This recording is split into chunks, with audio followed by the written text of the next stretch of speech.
Game చేంజర్కి సంబంధించి దిల్ రాజు చేస్తున్న వ్యాఖ్యలు రామ్ చరణ్ ఫ్యాన్స్లో కడుపు రగిలిపోయింది. తీవ్ర ఆగ్రహంతో ఈ ప్రెస్ రిలీజ్ చేశారు. దిల్ రాజుకి వార్నింగ్ ఇస్తూ ఇది గమనిక కాదు, చివరి హెచ్చరిక. సినిమా అనేది ఒక బిజినెస్, దానిలో లాభాలు వస్తాయి, నష్టాలు వస్తాయని అందరికీ తెలుసు. మీ ప్రొడక్షన్ హౌస్లో మీరు చేసే సినిమాలు అన్ని మీ వల్లే విజయాలు, మీ వల్లే లాభాలు వస్తాయని చెప్పుకునే మీరు ఒక సినిమా నష్టపోయేసరికి అది అందరికీ ఆపాదించడం ఎంతవరకు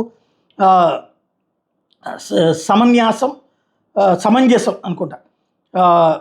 నేను ఒక్కడనే టైంలో 14 రీల్స్ సంస్థ హీరో గురించి ఒక్కసారైనా మాట్లాడారా? మైత్రి బ్యానర్లో ఫ్లాప్స్ వచ్చినప్పుడు ఎప్పుడైనా ఎవరైనా హీరోల గురించి సంభాషించారా?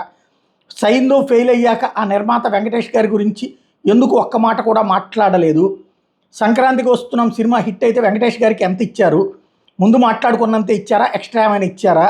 దర్శకుడు శంకర్ ఉన్నాడు అని వెళ్ళింది ఎవరు? 1 సంవత్సరం అంటూ 3 సంవత్సరాలు వృధా చేసింది ఎవరు? ఆర్ఆర్ఆర్ తర్వాత మీతో సినిమా చేసిన హీరో మీద మీరు విషం చెమ్మడం కరెక్టేనా? మా అభిమానులు 3 ఏళ్లుగా ఓ సినిమా కోసం ఎదురు చూసి అది కూడా ఫ్లాప్ అయిందని మానసిక క్షోభతో ఉన్నారు. మీరు మాత్రం ప్రతిరోజు ఇదే విషయం మీద మాట్లాడుతూ హీరో గురించి, సినిమా గురించి విషం చిమ్ముతూనే ఉన్నారు.